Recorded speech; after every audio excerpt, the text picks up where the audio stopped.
ഒരു information video ആണ്. ജാനുവരി 26 നമ്മുടെ തൃപ്പൂണിത്തുറ സ്റ്റോർ ഓപ്പൺ ചെയ്തിട്ട് 3 years ആവുകയാണ്, കംപ്ലീറ്റ് ചെയ്യുകയാണ്.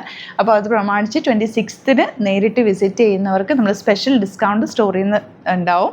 അതുപോലെ തന്നെ ഓൺലൈൻ കസ്റ്റമേഴ്സിനായിട്ട് നമ്മൾ ഫ്രീ ഷിപ്പിംഗ് കൊടുക്കുന്നുണ്ട്. നല്ലൊരു സപ്പോർട്ടാണ്. ആക്ച്വലി 3 years നല്ല സക്സസ്ഫുള്ളി കംപ്ലീറ്റ് ചെയ്തു എന്ന് തന്നെ പറയാം. നല്ല സപ്പോർട്ട് കിട്ടിയിട്ടുണ്ട് തൃപ്പൂണിത്തുറയിൽ നിന്ന്. അപ്പോൾ ഇനിയും നിങ്ങളുടെ സപ്പോർട്ട് പ്രതീക്ഷിക്കുന്നു. അതുപോലെ തന്നെ മറ്റൊരു കാര്യം, നമ്മൾ 1 million സബ്സ്ക്രൈബേഴ്സ് ആയതിൻ്റെ ഒരു ഗിവ് അവേ വെച്ചിട്ടുണ്ടായിരുന്നല്ലോ. അപ്പോൾ അതിൻ്റെ വിന്നേഴ്സിനെ 26 ഞാൻ സെലക്ട് ചെയ്യുമെന്നാണ് പറഞ്ഞിരുന്നത്, അനൗൺസ് ചെയ്യുമെന്നാണ് പറഞ്ഞിരുന്നത്. പക്ഷേ അന്ന് ചിലപ്പോൾ തിരക്കായിരിക്കും. അതുകൊണ്ട് 27th ഈവനിങ് നമ്മൾ ലൈവ് വന്നിട്ടായിരിക്കും അത് അനൗൺസ് ചെയ്യുക. അപ്പോൾ അതുകൂടി ഒന്ന് പറയാൻ വേണ്ടിയിട്ടായിരുന്നു കേട്ടോ. Stay tuned. ആൻഡ് വരാൻ പറ്റുന്നവരൊക്കെ തന്നെ ഡയറക്റ്റ് സ്റ്റോർ വിസിറ്റ് ചെയ്യുക. നമ്മുടെ സ്റ്റോർ അറിയാമല്ലോ, എസ് ജംഗ്ഷനിലാണ്, മെട്രോ സ്റ്റേഷൻ്റെ തൊട്ടടുത്ത് തന്നെ. അന്ന് 26th റിപ്പബ്ലിക് ഡേ ആയതുകൊണ്ട് ഹോളിഡേയും ആയിരിക്കും എല്ലാവർക്കും. അപ്പോൾ ഡയറക്റ്റ് വിസിറ്റ് ചെയ്യുക. ഒരുപാട് കളക്ഷൻസും സ്റ്റോറിൽ വന്നിട്ടുണ്ട്. സ്പെഷ്യൽ ഡിസ്കൗണ്ട്സും ഉണ്ടാകുന്നതാണ്. Thank you.